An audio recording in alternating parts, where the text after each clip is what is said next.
Hello everyone, welcome back to my channel.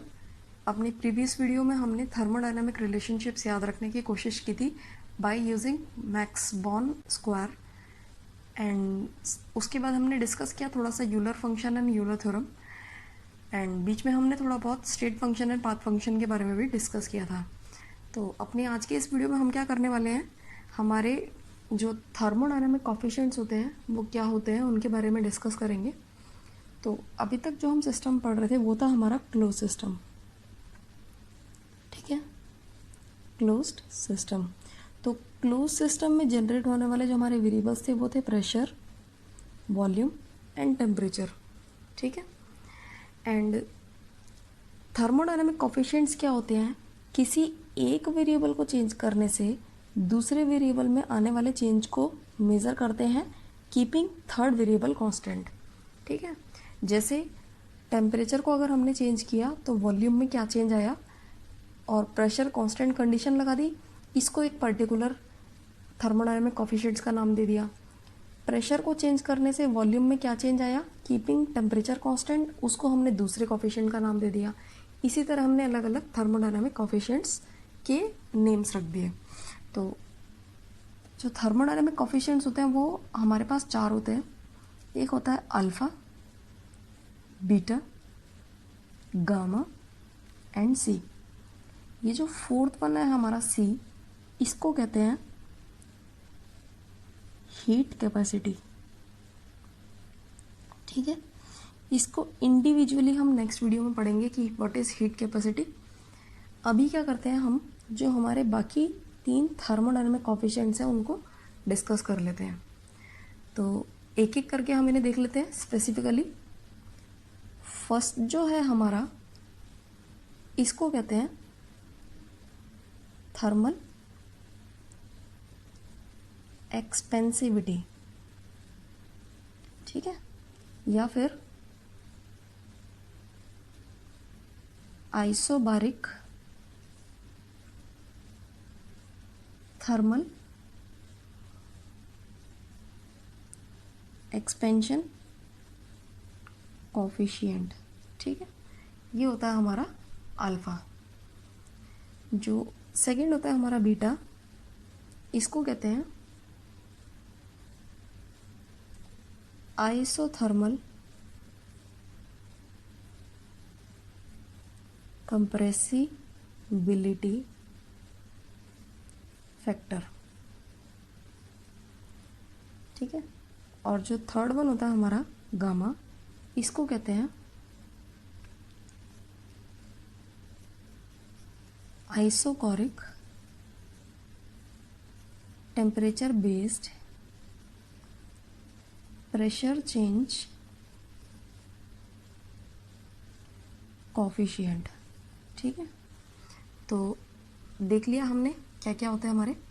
अब हम क्या करते हैं, मैथमेटिकली इनको देखते हैं हम कैसे डिफाइन कर सकते हैं क्या होते हैं हमारे। तो फर्स्ट जो है हमारा अल्फ़ा, इसको कहते हैं थर्मल एक्सपेंसिविटी। थर्मल एक्सपेंसिविटी का मतलब क्या होगा, एक्सपेंशन का मतलब है वॉल्यूम का बढ़ना, थर्मल माने टेम्परेचर देने पे, यानी कि टेम्परेचर को रेज किया तो वॉल्यूम में पॉजिटिव चेंज आया, और आइसोबारिक बोल दिया यानी कि कांस्टेंट प्रेशर कंडीशन पे, ठीक है। तो इसको अगर हम डिफाइन करें तो कैसे कर सकते हैं, relative change in volume with respect to change in temperature at constant pressure, ठीक है। तो मैथमेटिकली अगर हम इसको शो करें, कैसे करेंगे, रिलेटिव चेंज इन वॉल्यूम को कैसे दिखाएंगे, dv बाई वी, ठीक है। टोटल वॉल्यूम के रेस्पेक्ट में कितने वॉल्यूम में चेंज आया है, वॉल्यूम में कितना चेंज आया हुआ है, ठीक है। और थर्मल एक्सपेंशन बोला यानी कि टेम्परेचर के रेस्पेक्ट में, तो यहाँ पे dt क्या आ जाएगा नीचे, ठीक है। और अगर हमने आइसोबारिक कंडीशन लगा दी है तो इसको क्या कह सकते हैं, ये एट कांस्टेंट प्रेशर किस में कन्वर्ट हो जाएगा हमारा, 1/v, डी डेल में कन्वर्ट हो जाता है, ठीक है। तो डेल वी अपॉन में डेल टी, टी ये बन गया हमारा अल्फ़ा, ठीक है। तो ये क्या हो गया हमारा अल्फ़ा।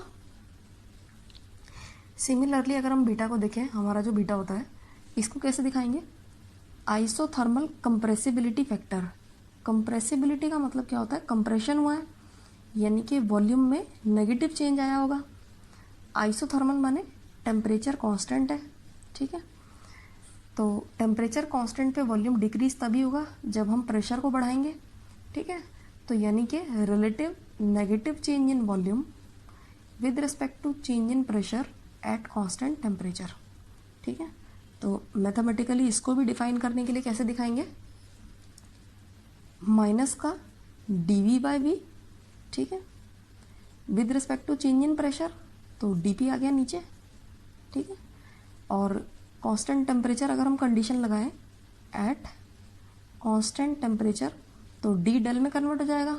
तो ओवरऑल इसको भी कैसे दिखा सकते हैं, माइनस का 1/v, dV किस में कन्वर्ट हो गया, डेल V, और नीचे है dP, तो dP किस में कन्वर्ट हो गया, del P at constant T।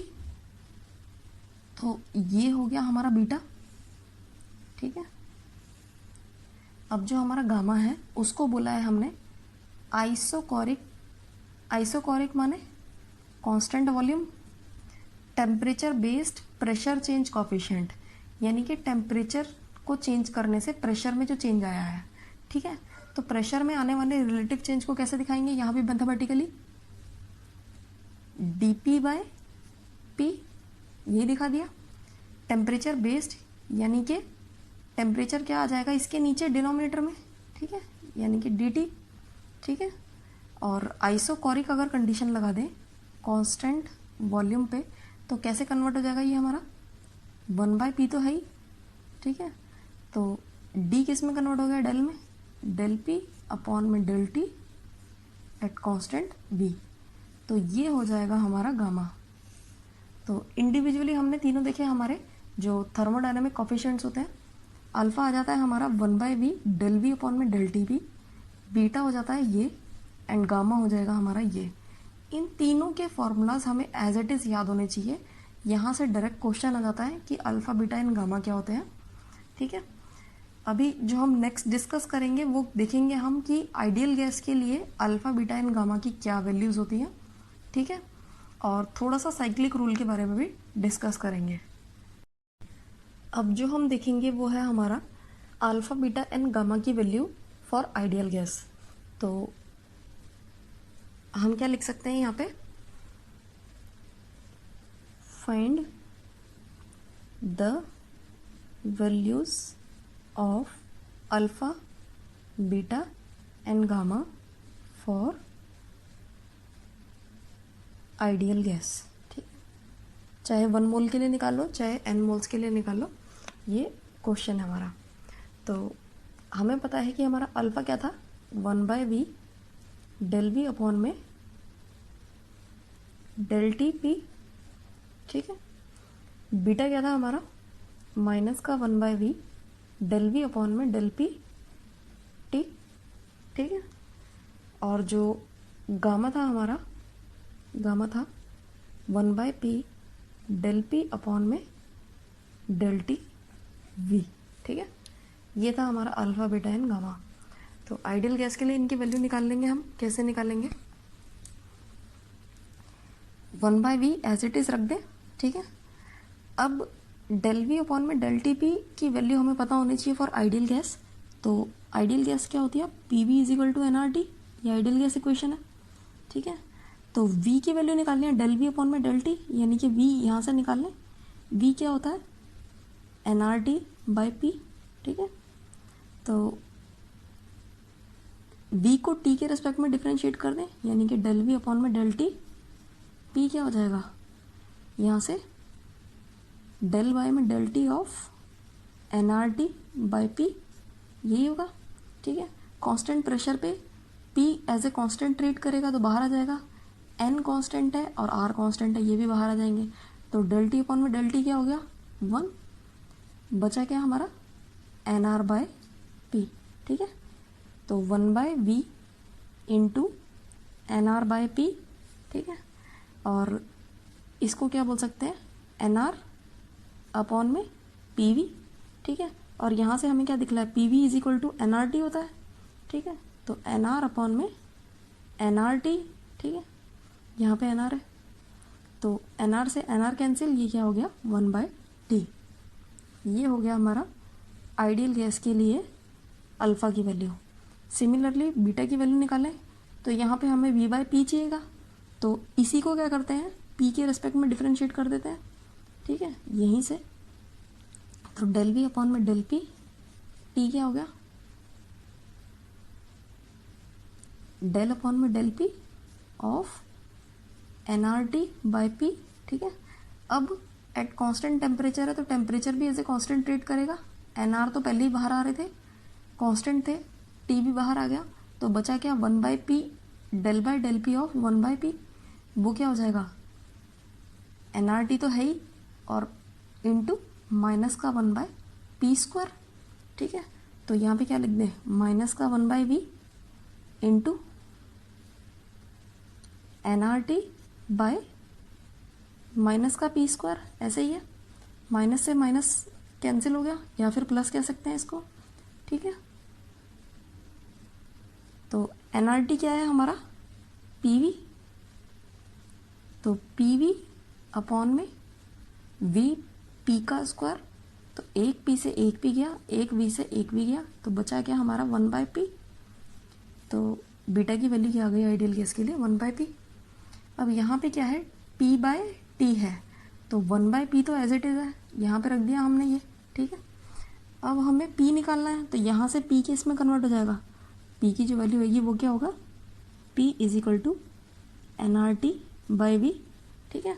तो हमें P/T निकालना है, P/T निकाल लेते हैं यहाँ पे। तो डेल P/डेल T एट कांस्टेंट V निकालना है हमें। यहाँ से क्या रख सकते हैं हम डेल T ऑफ, यहाँ से उठा लिया हमने nRT/V, ठीक है, nRT/V हो गया, ठीक है। P की value eight constant V, constant V पे क्या होगा V ऐसे कांस्टेंट ट्रीट करेगा और बाहर आ जाएगा डिफरेंशियल से। NR हमारा कांस्टेंट था, ये भी बाहर आ गया, बचा क्या डेल T ऑफ T, तो इसको बोल सकते हैं डेल T/T यानी कि 1। तो हमारा ओवरऑल क्या आ गया nR/V, ठीक है। इस nR/V को हम यहाँ रख देते हैं डेल P/T की जगह, तो nR/V रखा हमने। तो PV क्या है हमारा nRT, ठीक है, यहाँ से nRT, तो NR अपॉन में nRT, NR से NR गया, ये क्या हो गया हमारा 1/T, ठीक है। तो इनके रिजल्ट्स हमें डायरेक्ट याद होने चाहिए। अल्फा बीटा एंड गामा की वैल्यूज फॉर 1 मोल कह लो या फिर n mole of an ideal gas. Alpha की वैल्यू होती है 1/T, बीटा की वैल्यू होती है 1/P एंड गामा की वैल्यू होती है 1/T। इनसे डायरेक्ट रिजल्ट्स भी आ जाते हैं कई बार। यहाँ हमें आइडियल गैस के लिए पूछा गया है, अगर हमें अल्फा बीटा एंड गामा की वैल्यूज फॉर वंडरवाल गैस या फिर रिड्यूस्ड वंडरवाल गैस के लिए पूछी जाए तो भी हम उनको कन्वर्ट करके यहाँ से वैल्यूज निकाल सकते हैं इन डिफरेंशियल्स की, पार्शियल डिफरेंशियल्स की। वहाँ से हम इनकी अल्फा बीटा एंड गामा की वैल्यू इन फॉर्मूले में डाल के रेस्पेक्टिवली निकाल सकते हैं। तो अभी हम देखेंगे हमारा साइक्लिक रूल। ये वही